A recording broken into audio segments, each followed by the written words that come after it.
Hi, everyone.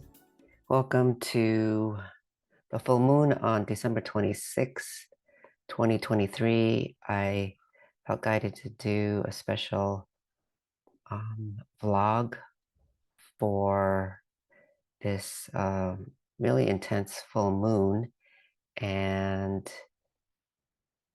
there's a lot going on. It's a bit not exactly about 2024, but things that are happening going forward. And another level of it, really another monumental kinds of activations that are underway, and um, how it's going to affect us collectively. So I just have a couple of slides to share, um, but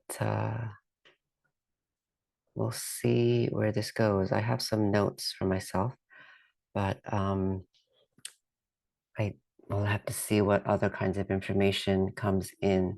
So this is a transmission. We're in the energy of a full moon in 2026.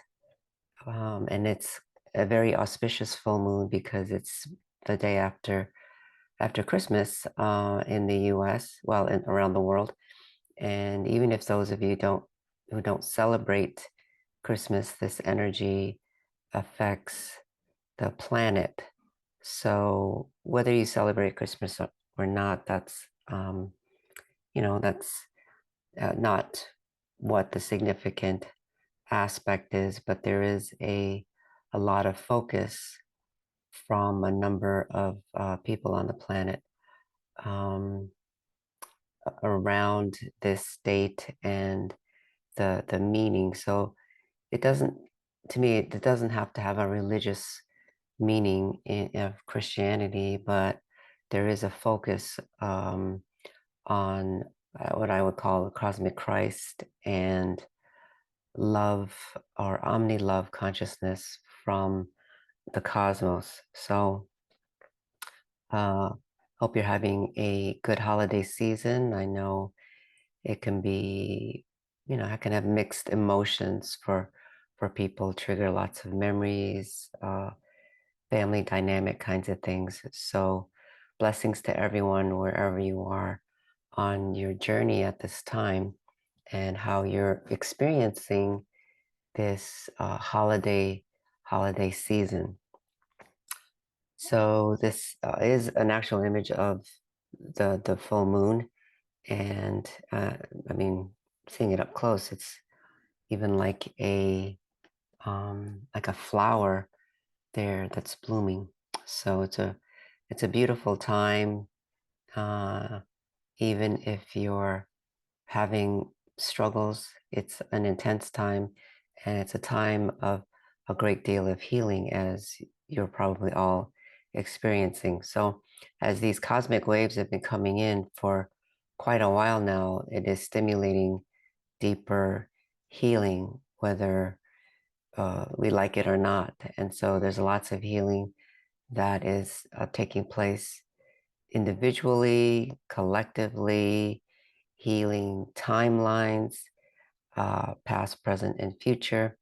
And I just put out a blog, a written blog yesterday about Chiron and being in simultaneous time. So Chiron underwent a blue flame Melchizedek activation a couple of months ago and is radiating this blue flame Melchizedek energy. So we'll put a link into that blog, but um, uh, it's also healing genetic trauma and damage um, that's happened on planet Earth uh, in the past and also in future timelines. So this is one of the major things that is happening on the planet. Um, what I want to focus on, though, is a bit about our individuality and being part of a collective consciousness. So let me start by talking a little bit about a transmission versus a channeling, because it just been thinking about it for the last couple of weeks as I hear that word channeling comes around, and I wasn't even aware that I'm calling it, when I pop in, I call it a transmission, because it really feels like a transmission for me. And um, in the past I've talked about, it's a soul to soul from Samantha. It's like a soul to soul connection. And so I don't feel like I'm channeling her, but it's a transmission from our joined consciousness, in a sense, at a soul level. Now, on another level, I'm calling these transmissions, and I realize, well, why do I call it transmissions?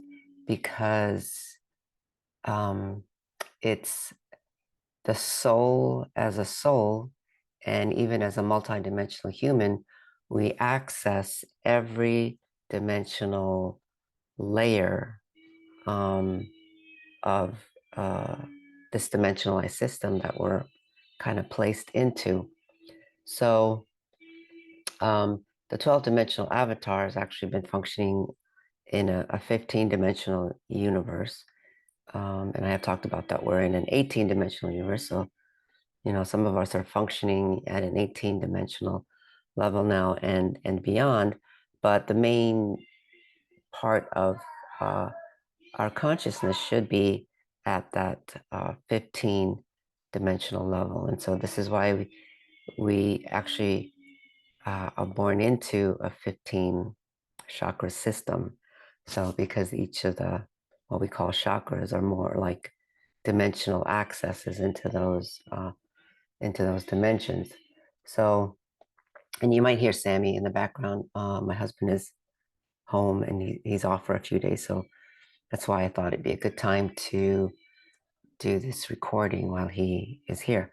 But anyway, uh, a transmission. So for me, as we open into each of those dimensional layers, then um, it's more like I'm getting that information from that aspect of myself. So, it's hard to say um, like you're from this specific star system or constellation. Some people identify as they're Pleiadian or they're Sirian or they're Arcturian. But I feel like those aspects in each of those dimensions. So, I can have a fifth dimensional Pleiadian aspect. I can have a ninth dimensional Andromedan, an 11th dimensional Pegasus, perhaps. So those are just different multi-dimensional aspects of the soul that interfaces with all those dimensions. And so it's like a transmission as my soul matrix is opened up, and then the oversoul matrix and the avatar sort of God matrix, so to speak. And I'm talking about this not to sound arrogant or that I'm better than anyone, but that this is the template of the multidimensional human. And if you're just starting to sort of become aware of more of these things, then uh, you don't have to identify as being from one star system. You're multidimensional, and uh, the soul and the oversoul has been through, depending on how old of a soul you are, let's say, then you could have been in other places in the galaxy, in the solar system. So just kind of keeping that uh, in mind, that you are connecting to those, and um, whoever you're working with, if you're seeking out some energy healers or workers uh, to open up to these multidimensional aspects of yourself, and you want to know, quote, who am I? That's a popular question. Who am I? What am I supposed to be doing here? That ideally they should be uh, helping you to open to these different multidimensional aspects of yourself, not necessarily maybe in the beginning of what star system you're specifically from, but that to begin to see yourself as a multidimensional human, and that there's many layers to being a soul in a multidimensional universe, in this space-time matrix, so to speak, that God emanation of you dropping into a physical expression. So that's just, I just wanted to say that because I've been thinking about that, why I call it transmission versus a channeling. So one of the things that's been coming forward lately is that our unique blueprint is activating. And what does that mean? Our unique blueprint. So we're a human, let's say for the sake of talking about ourselves here as a human, right, on this planet that is dealing with a physical reality, and we're trying to um, let's say change the game on planet Earth to go from a 3D planetary human to a 5D planetary human. So we've been accessing 5D consciousness, let's say, but the physical body also has to adapt and change in order to hold that 5D consciousness. Otherwise, we'll keep reimagining the same thing. If the physical body can't hold that 5D consciousness, if the soul and the spirit of who you are can't express through the body that 5D consciousness, then we can't move forward. So your blueprint is okay. So there's one template of human, right? There's a particular template that says you're human, and you have, hair that looks like this. You have hands that look like this. You have a body, right? You have these organs. Yeah, you have a brain. There's a sort of a schematic or an architecture of what it means to be human, and then we have an individual imprint, which would be your attributes, your preferences, um, your unique gifts and talents. What are you here to be? So that would be more of your specific blueprint, and that has to do with the genetic expression.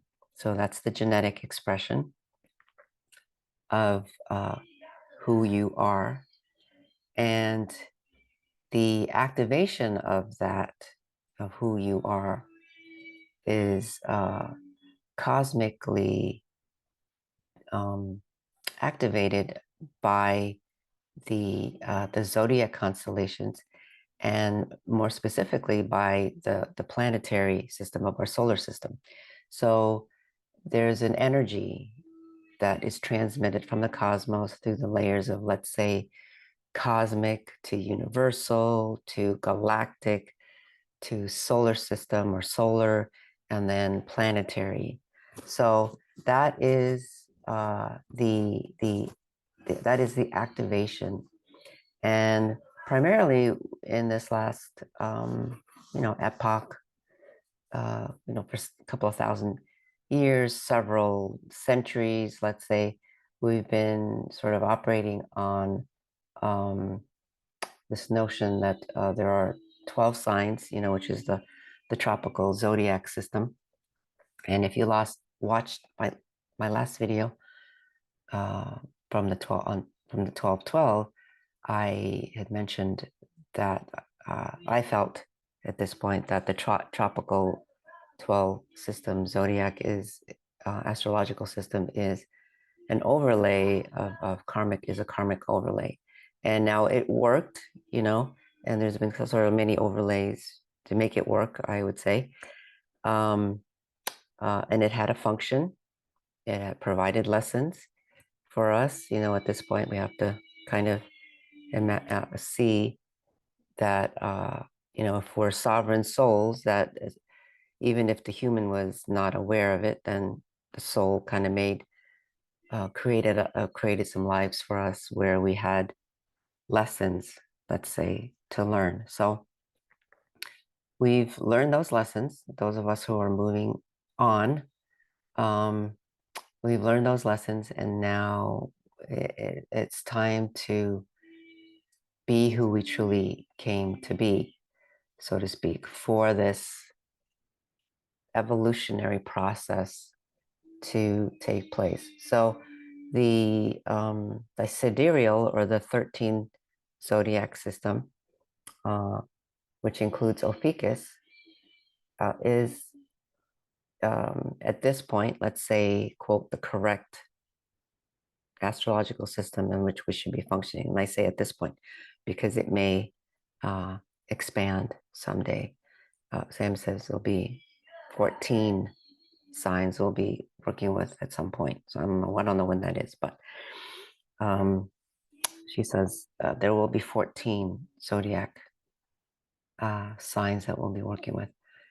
So the sidereal works with the actual placement of the stars that's in the sky, and each of the constellations are not neatly broken up into those 12 signs every 30 degrees, so to speak.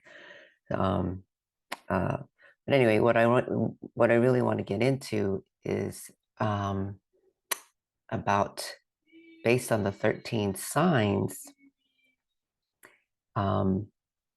in the 60s, there was a specific kind of conjunction.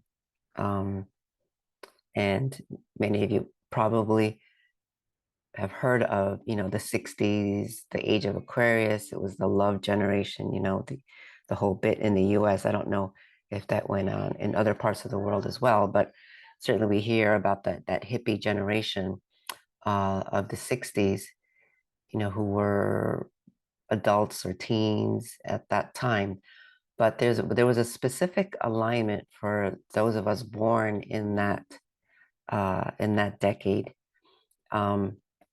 because of the way Uranus and Pluto were placed in Leo, under the constellation of Leo. So when I had my sidereal chart done, one of the readings from a sidereal astrologist, she noted that there was a specific alignment of that Uranus and Pluto, that many people born in that decade have that Uranus and Pluto conjunction under the sign of Leo. And my husband was, we were born in the same year at different times, but also has those planets in, what they call conjunctions. They're close together, is what I would say in layman's terms. So there was a specific kind of seed, what I was shown, that was planted at that time. And go to the next slide. And there was a seed that was planted between what I was shown like a couple of weeks ago, of between Pluto and Uranus, in an interdimensional space that was planted at that time. And so in the sign of Leo, it's doing something very powerful now. So this seed is blooming. This represents, I started having this vision of this like plant and these leaves, these kind of dark aquamarine color leaves blooming. And when I drew it, that's when I started to feel what was happening. So this seed in and these colors, different colors, represents an interdimensional field, and how they're blending and bleeding together now as this seed is blossoming. The other thing I should mention is that for those of you who don't know, Pluto and Uranus are the outer planets, so that means they revolve around the sun much more slowly, and so that's why as those planets were kind of moving through the constellation of Leo, it was many people born in that decade were born into that sort of energy, so to speak. And I don't know when that conjunction actually started. So it could have started in 1959, 1958. I don't really know. It could be 1960. And I don't know how long it moved through Leo with those two planets to kind of close together. So I don't know if it was the entire 60s or up until 67 or 66. I'm not really sure.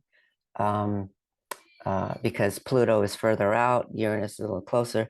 They're going to move. Uranus is obviously going to move a little faster. Pluto is going to move a little slower.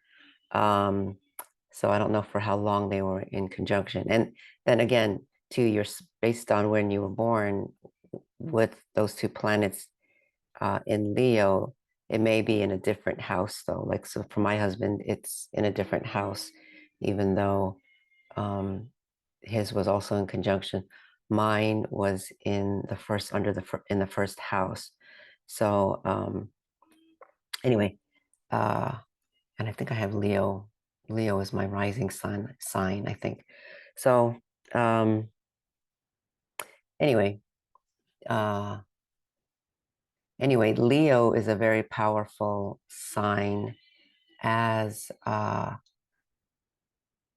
it represents, the lion, for females of the feline, um, and also the ruling planet, um, as it's said in astrology, uh, of Leo is the sun. So the sun recently was in Ophiuchus. Now I believe it's in Sagittarius. If you're going under, again, I'm using the sidereal 13 zodiac sign alignment.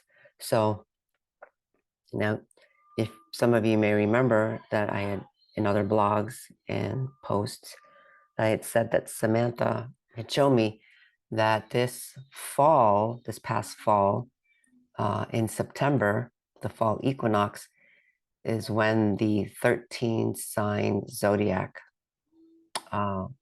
actually activated.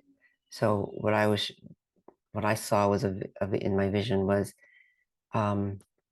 a transmission from the metagalactic core, which means sort of that just beyond the uh, Milky Way galactic center, we have this metagalactic, uh, I'm going to call it a sun or an emanation, uh, that holds, it's like, from what I feel, it holds the Milky Way galaxy,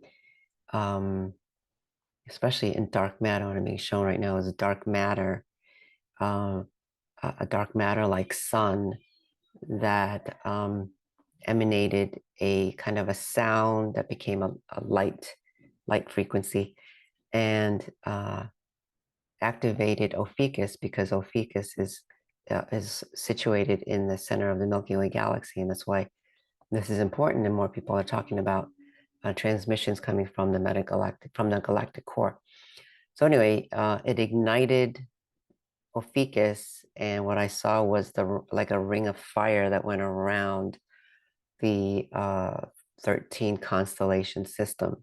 So when the sun entered Ophiuchus this last round, it was, I think, around December 1st, Some people say it's a little bit later, December 7th or 8th, when we enter Ophiuchus, because there's a bit of an overlap of Scorpio and Ophiuchus, is my understanding. So when the sun hit Ophiuchus this round, then it also activates, because the sun rules Leo, it also activated Leo, and subsequently it activated the Pluto-Uranus conjunction from that 60s, that decade.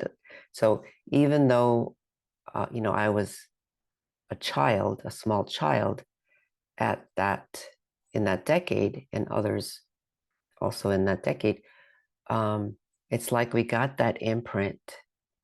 So, in a sense, we got imprinted with that onto our light bodies. And so now it's almost like we hold that alignment. There's something about in our light body that is holding that alignment. Leo and the sun is also about the heart chakra, the fourth dimension, and which relates, again, the fourth dimension is connected to your heart chakra, the fourth dimension. So the fourth chakra. So this is having a powerful impact on uh, activating the human collective heart and soul. It'll impact people individually, but it's going to now begin to more actively engage the soul of humanity. And people who are not operating at that level, it's going to be very uncomfortable, so they might start going through their first dark night of the soul if they haven't gone through that. So there's a heart brain connection that's happening more, I would say, organically, and it's going to begin to cause more people to ask that question: why am I here? What am I doing? And what am I doing to contribute to the soul of humanity? Because as a soul consciousness, you can't help, in a sense, but be in service. I mean, we're in service to one another, because that's what it means to be an expression of the God source. So no one individual of us can be, quote, God, but we are one expression, and we're all each expressing that individually. So let me stop this share. And so, and kind of going back to what I was just saying about the 13 zodiac signs and the planets, that if this is how you get your activation, you were born for something specific. Like, for example, in my under the tropical system, I was born under the sign of Capricorn. In the 13th sidereal sign zodiac, I'm actually a Sagittarius. Now, since these activations and the activation of the 13th sign zodiac in this past fall, I don't quite feel like I'm Capricorn anymore. I mean, definitely don't feel like I'm a Capricorn. Um, I mean, I definitely had some heavy traits as a Capricorn growing up because we were born into, a different energy, even though we had this Leo activation with with Uranus and Pluto. But I don't fully feel Sagittarius either. But if I look at my chart, I can see why I've been doing what I've been doing. So the energy has been there all along. Once you remove that overlay of the tropical system, it's like it's there. Um, and there are some powerful um, energetic imprints on my body and in my light body of why I've been doing what I've been doing. I guess Leo is also about expressing. Um, and first house is kind of your identity, your I am, your self-awareness. So my Mars was also in the first house under the sign of Leo. So I mean, it was like, oh, that kind of tells me a lot right there. But so that's who you are. And now an astrologer, you can meet with many different astrologers that can have a slightly different interpretation about that. But energetically, you know, if you're feeling an impulse to to go left instead of right, while someone else might feel like they need to go right instead of left, um, and they're trying to talk you into going into their direction, uh, it may, and you don't feel that impulse, that's because of your imprint. Why do you have certain talents that you have? Why doesn't somebody else have that same talent? Um, why do you have a certain kind of sensory system even? And I think this is one of the biggest things that the autists teach us is they have a unique sensory system. You know, uh, they're not, even though they have a quote, a label or a diagnosis of quote autism, they're not all the same. Just like, we might have a label of human, you know, even though our schooling, 3D schooling may have kind of narrowed us into certain paths, that these jobs make money, these don't, you don't become an artist because there's no money in it. Uh, um, you just, if you don't have the talent for some of those things, then you're just not gonna, it's not who you are, so to speak. So uh uh more people are going to be asking that question. And so and currently we're in our economic systems uh and institutions are designed more for that 3D human, where there are certain professions, that um, make more money, as we would call it, and that has to shift, obviously, and it's a process.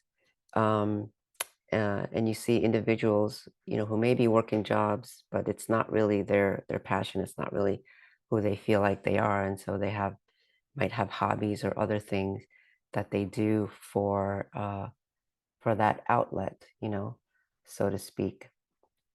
Uh, but where I'm going with this is more people are going to be asking themselves, what am I here to do? What is my sole purpose? Feeling it more in that heart space. And it's an expansion. There's an expansion of the heart with Leo coming in the way um, he is, um, constellation Leo, and the Pluto Uranus conjunction from the 60s that's now blossoming.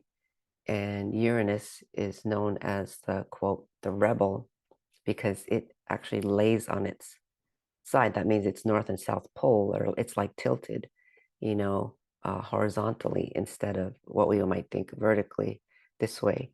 So, and that I learned in astronomy in many years ago, 1984 or so, when I was in college. And I already told you that I was born in the 60s. So, but uh,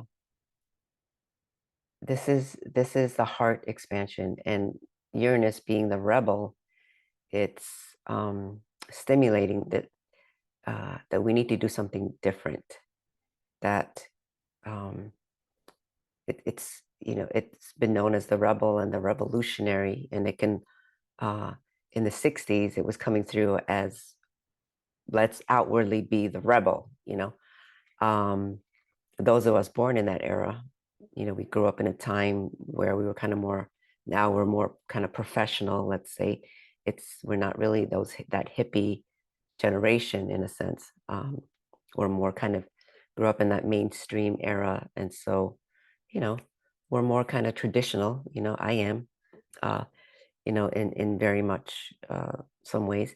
And I want to say there's nothing wrong with that kind of traditional aspect. We know that we have to change, but there's also a level of stability in maintaining, having those of us who are doing it maintain some sort of these sense of traditions, in a sense. We can do it differently, but we don't have to tear everything down. And I have to say, because my youngest son, he likes to sarcastically say, "Yeah, you boomers, you're like, what do you know?" But and I come back at him and say, "Well, you know what? We're the ones holding stability here.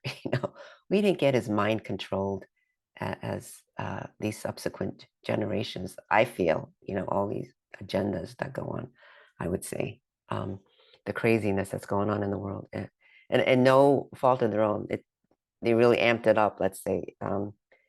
Agendas. I'm just going to call them agendas, um, so that people don't know who they are. Who are you? First, you start with who you are in the heart. So anyway, that's the heart expansion. This is the heart um, of Leo that's being activated. Be the rebel. You can be the rebel and um, still be uh, quote, look professional and be mainstream. You don't have to be wearing those love beads and uh, have sex with anybody, and do drugs all the time. That's what we associate with the 60s is what I'm saying.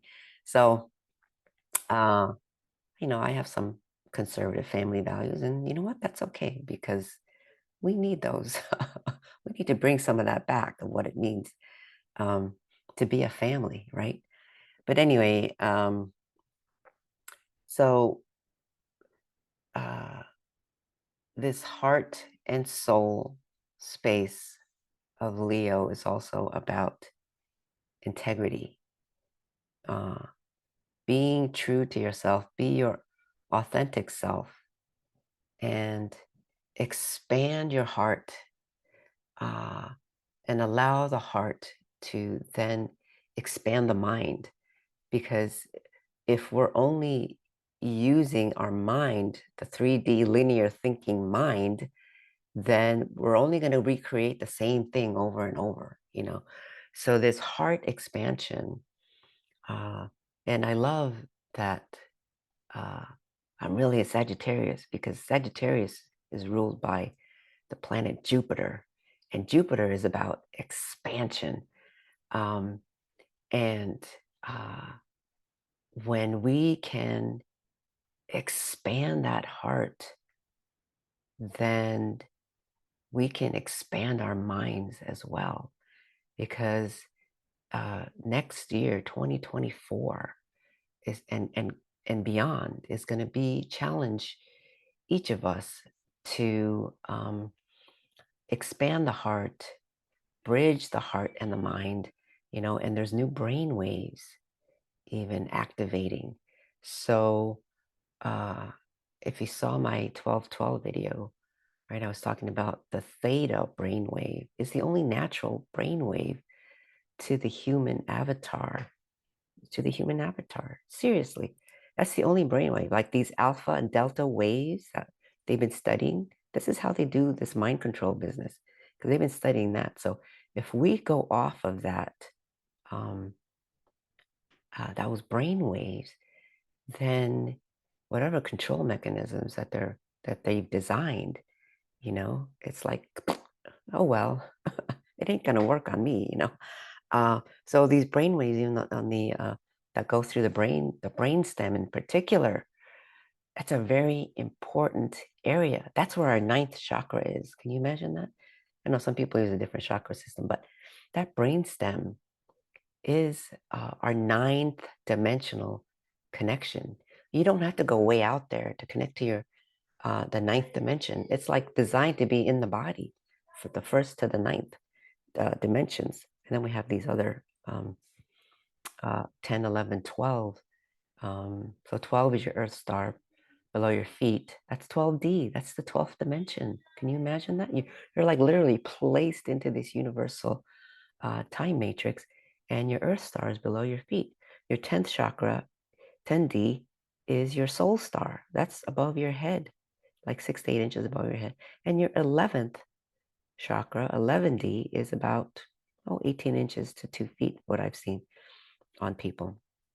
So, and now there's an amazing 11D avian star that some of us have activated in the 11th dimension. And it's sending out this signal to everybody, uh, if you're, at that level, and you will get to it as well if you're not. Um, we're, going to be radiating this avian star that's going out to everyone. And so anyway, getting back to Leo and the heart, this heart expansion, right?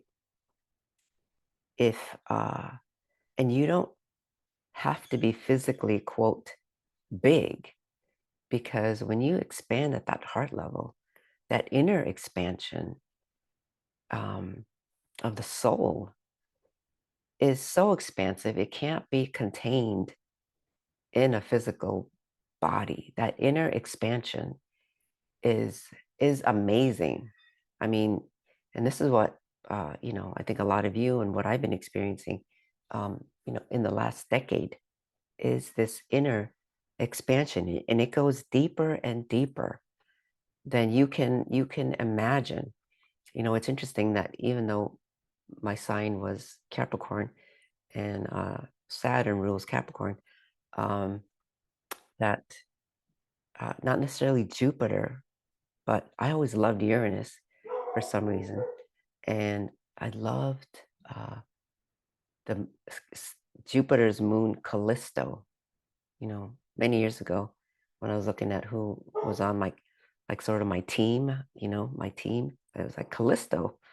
Um, the moon of Jupiter is part of my spiritual team. So I've always loved Callisto from Jupiter. Anyway, I'm digressing. Anyway, um, this integrity of who you are, to be who you came to be. You're going to be asking yourself, um, what am I creating?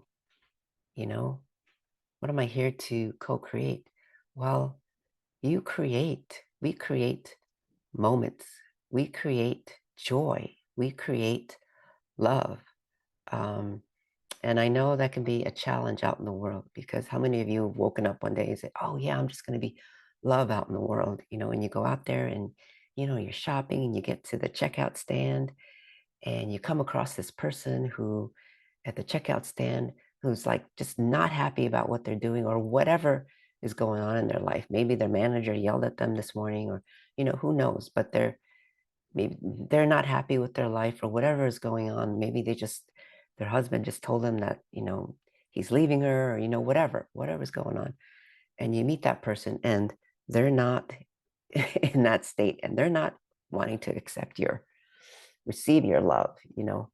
Um, and so, you might become judgmental about this person. No, that's a horrible, unhappy person. And here I just woke up.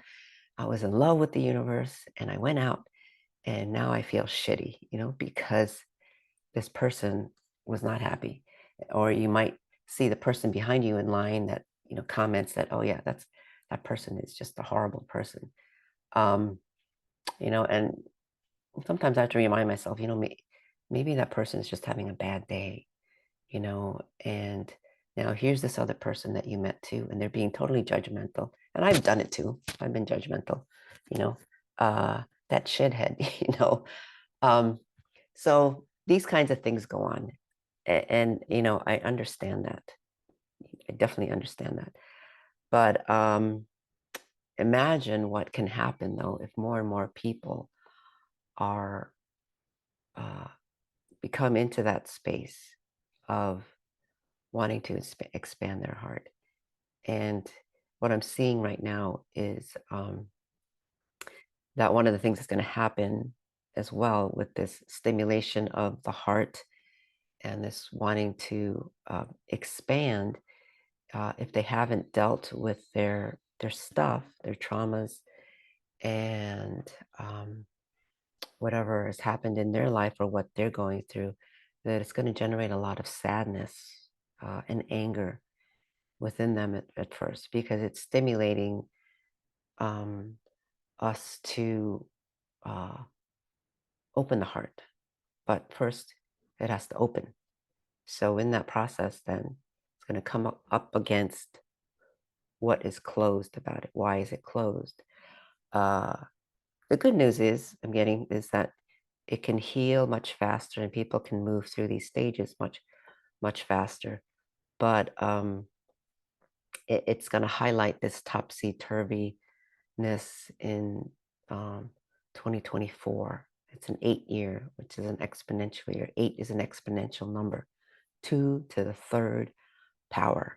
That 2 meaning the mother and the father that are really one. The 3, which is that number of Christ consciousness. So 2 to the third power, that 8 is powerful. That's why it's called an exponential number.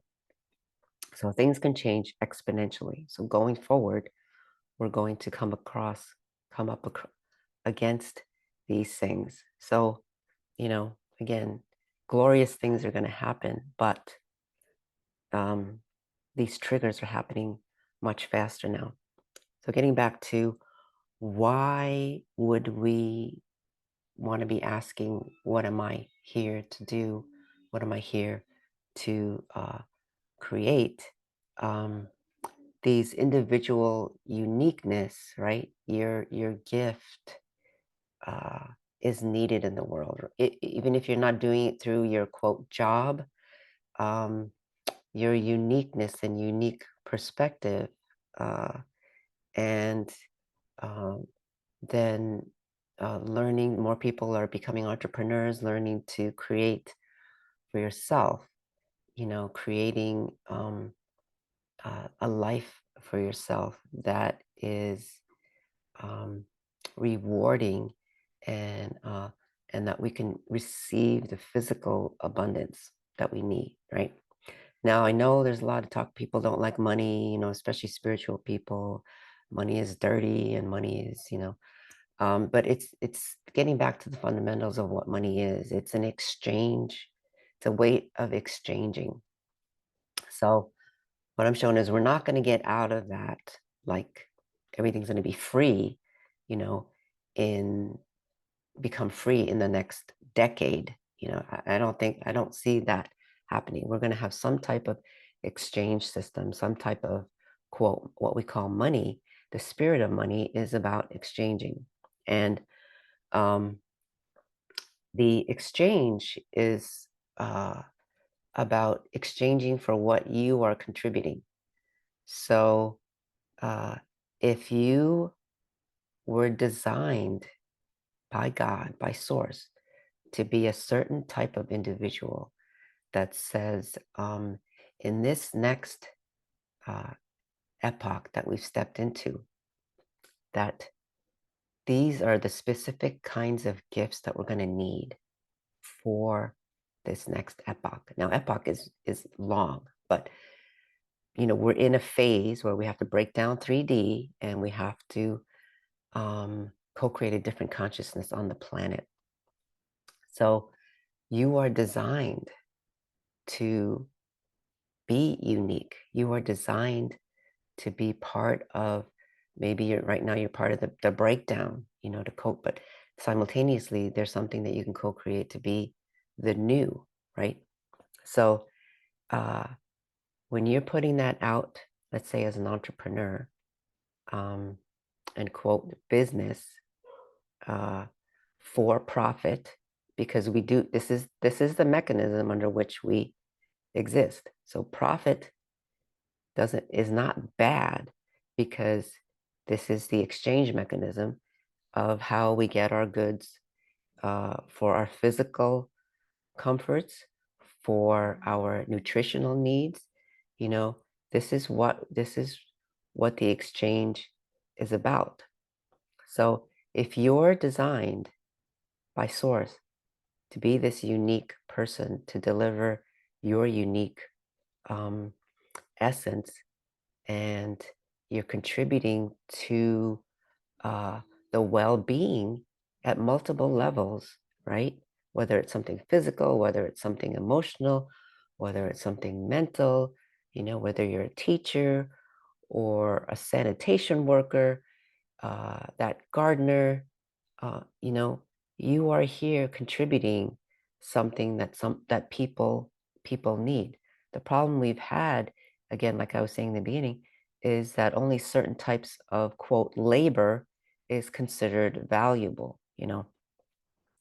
And we have to be willing to exchange for those goods, even if it's something spiritual, especially something spiritual, because there's been this mentality that you have to be poor. And if it's spiritual, then it should be offered for free to everybody, right? And it should be given out for free. Like I'm doing this at no cost, right? But you know, uh, this is part of my this is part of my mission. And yes, absolutely, we can receive things in indirect ways, and the abundance comes in other ways, right? But I also recognize that I can't give out everything for quote free, because we've been in a siphoning system. So people are in that consciousness of siphoning. I want it for free. I'm entitled to it. That entitlement consciousness is also a barrier to the way we think. Right? There's a certain segment that hoards, and so there's this, in polarity, in extreme polarity, there's a certain a segment of people that think they're entitled to something. So can you feel that indignation energy in that quote, that I deserve it and I demand it? Um, and in this fifth dimensional consciousness, that we have to now physically manifest and be in our body, in our energy body, in every cell that has to vibrate at that level, down to the bones. It has to be vibrating all in coherence at that level to stick on the planet, to make it permanent. Okay. So we have to be aware of these consciousness of siphoning. So if you're gifted to, um, be offer a certain quote service, because that's the way you're designed, the exchange is gratitude. And you may have heard me say this in other videos, but you know, sometimes we have to keep repeating it to get it down into our bodies. Um, your design, that exchange is gratitude for uh, that gift, that service that you are, right? Whether you're, um, you know, can be that joyful person, like my son Christopher, who has Down syndrome.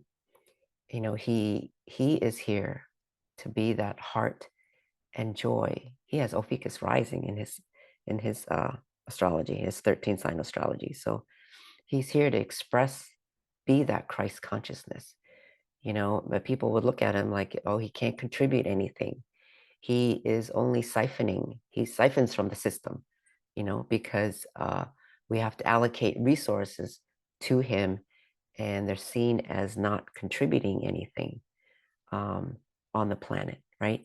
but his uh, holding Christ consciousness in his heart and expressing that through his joy is is his contribution. And so, what are as a humanity, what are we willing to give him so that he is sustained as a human, right? Because we all require that. Um, that person who's a construction worker, they are creating a beautiful building, or right. So they are, if we can look at these people as contributing something and that they co-create, then that foundation, that mentality changes the nature of their job, you know? So um, even a checkout person who works a checkout stand, uh, that store, right? They're contributing a service so that we can have a place to go to purchase our goods and needs. Now the problem we've been in, part of it is that we've overemphasized the materialism and that you're convinced that you need something when you really don't, you know? So part of this authenticity, the integrity, the activation of who you are is going to be more, also going to be about discerning, no, that's not for me, in a more direct way. I don't need another set of dishes. How many times have you gone into Target or a store, all these ads um, in your face, the latest, you know, cups, because it's spring. Oh, now it's fall. We have these colors and we have these, tumblers, and we have this, I mean, the list goes on and on, where then uh, we can live from the activation of our individuality and expressing our integrity. And integrity has many different layers of words to it. So, right, integrity um, is your authenticity, uh, uh, your honesty, your reputation. That is you. But it's also, there's an integrity of our field, right? So we've been in sort of an absent-minded uh, sort of integrity, where what kind of energy are you actually holding in your body, and what is it vibrating. A lot of it has been overlays. This is what we call negative forms and attachments that we have in our bodies as well, because when you're working from here, you're absent. And this is why we also emphasize being present in your bodies. But anyway, that's all another thing. But we also have, so we have a physical body and all its body systems and organs, and we have this chakra system, like I was saying, and we're going to be operating more from our lighter chakras. They're not really so dense anymore, so it's more like a root star, a sacral star, uh, and also our hara line, and so we have our auric layers, we have our light body. um, we have all these aspects of who we are. So the integrity of bringing all of that, the totality of who you are, into alignment as well. So it's learning all these things. I know I'm saying a lot of stuff, so I can tell I need to start winding down, because even though I'm recording, I can feel that I'm probably overwhelming people now with all the energy and my excitement. So um, that integrity is also, coming into alignment of who you are, and is related to the activation of your birth chart, which energetically tells you who you are and what you're supposed to be doing, you know. Um, so the other aspect about the exchanges is that that's the foundation for a new economy and a new monetary system, because I feel like we have to co-create it. We are the co-creators of our reality. And so we have to come to an agreement with what that is. I know there's lots of other agendas that are going on out there. Um, but we have to be the ones to do it.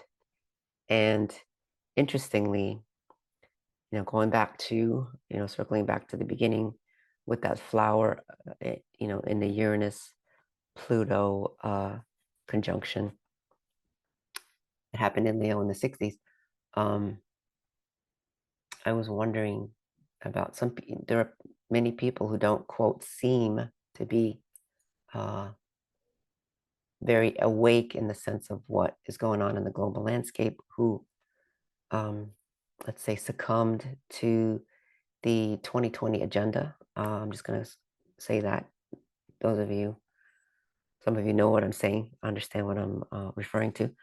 Um, that even still, there's an aspect of their light body that this um, Leo, this Uranus Pluto in Leo was imprinted onto their light body, and they're not aware of it, but that is activating on their light bodies as well. So they are putting out that vibration, which they try to squash, obviously, or steer it in a direction that's more about Borg oneness, right?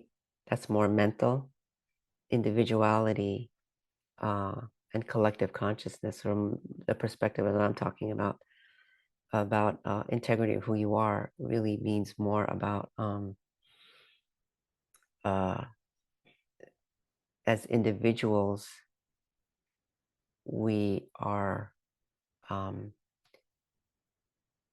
we were birthed for this uh, decade and this epoch, and the children growing up now are activating it at other things, and when they grow up they'll have a deeper understanding and they'll be transmitting something different, you know but there's a oneness to the design of who would be needed and what would be needed. And again, that forms our market economy, because then only those businesses or those services will survive, will be the ones to, basically survive. Yeah, I don't want to like the word survival, or thrive, to meet the needs of the stage that we're in. So we are the market. We are the economy in a sense. People like to think, oh, I don't like to play the market, or um, I'm not, um, I don't understand what the market is, or, what the economics is. But, and I only understand at a basic fundamental level. But we can't not be part of the economy. When you choose certain goods and things and certain needs, you're expressing what is needed, right? So if we can let go of all the things that we're told advertising tells us we need, that you need to look like this, and you need to buy this makeup, and you need to use this type of language only, and you need to, you know, have this kind of shirt or jacket and things, you know, then we're getting down to the nitty gritty of what um, the market needs. Uh, so we are co-creating that, and we will be co-creating more of it from our heart space as more and more people in the next 2 to 3 years. This is going to take, this decade will be about that, but there'll be an acceleration of this heart awakening in 2024.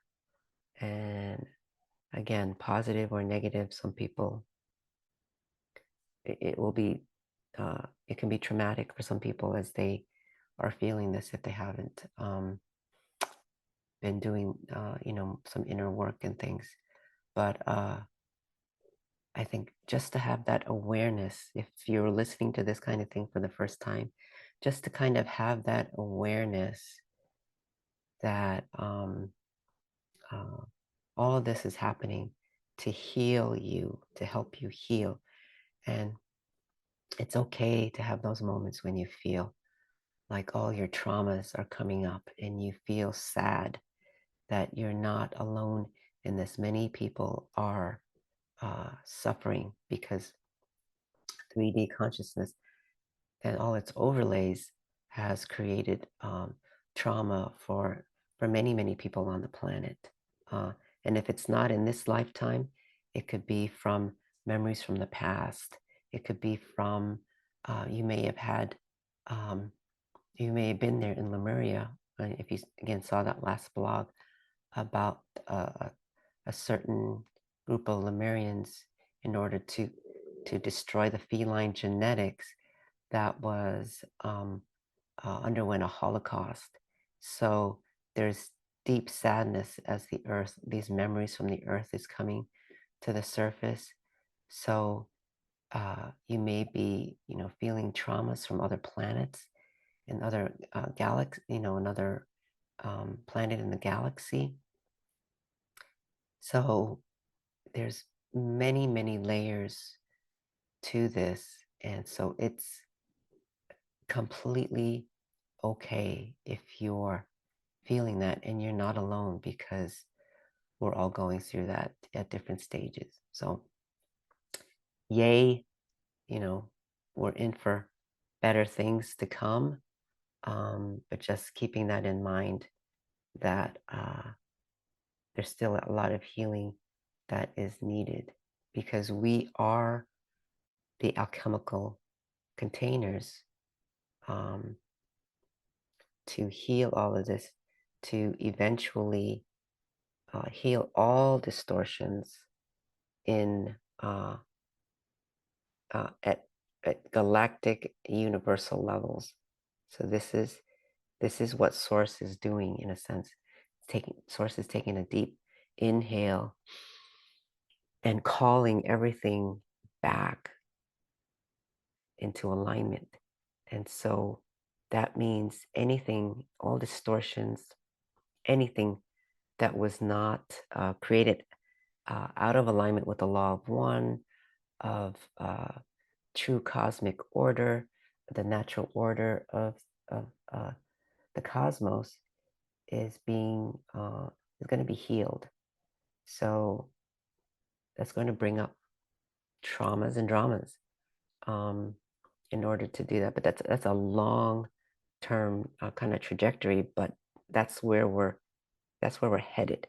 And so we're in the early stages of that, and humanity plays a pivotal role because the human body that intersects with every one of those dimensions is going to continue to biologically evolve to alchemically um, uh, dissolve those distortions. So anyway, the human is a very unique vehicle. Anyway, I've said a lot there, and so take a listen when you can, and listen again when you can. Anyway, there was one last thing I was going to say. Oh, yeah. Join us on Patreon.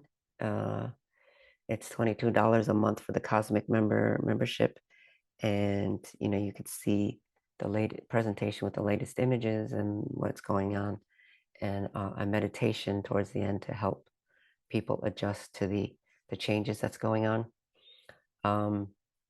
And I can already see the next one is in January 16th, and I can already see what we're going to be working with. One of the things that we're going to be working with is your personal soul matrix and your oversoul matrix. Going to give like an analogy of what that means. The soul matrix and it's interdimensional connections and design. And we're going to be clearing interdimensional spaces so that you can more fully align to your personal soul matrix and your oversoul matrix, which your oversoul matrix, I see it as maybe lifetimes as higher dimensional earth being. So if you were like a Hyperborean or Antara, Hyperborean, the Polarian, and also your other galactic expressions that you've had, they all, to me, they form like a beautiful oversoul matrix, or you can see it as like a flower. And your personal soul matrix is like a matrix, like a star kind of pattern, or a flower if you want to see it as a flower. But anyway, I can already see that that's one of the things that we're going to be working with at our next Patreon meeting. So again, $22 a month for the cosmic members. You can do a love donation, or planetary members that just get images, although that one's not very popular. And I just sometimes share other things, other recordings for the love donation, people who are in the love donation category. Anyway, lots of love. Thank you for listening. And I hope I didn't overwhelm you with going too long, but I can gab and gab and gab for a long time. Anyway, thank you for listening to this transmission, and Happy New Year. Many blessings to you. Uh, and remember that even with the highs and lows, it's all for our healing, and ultimately to then be able to embody the fifth dimensional consciousness physically. So thank you. God bless.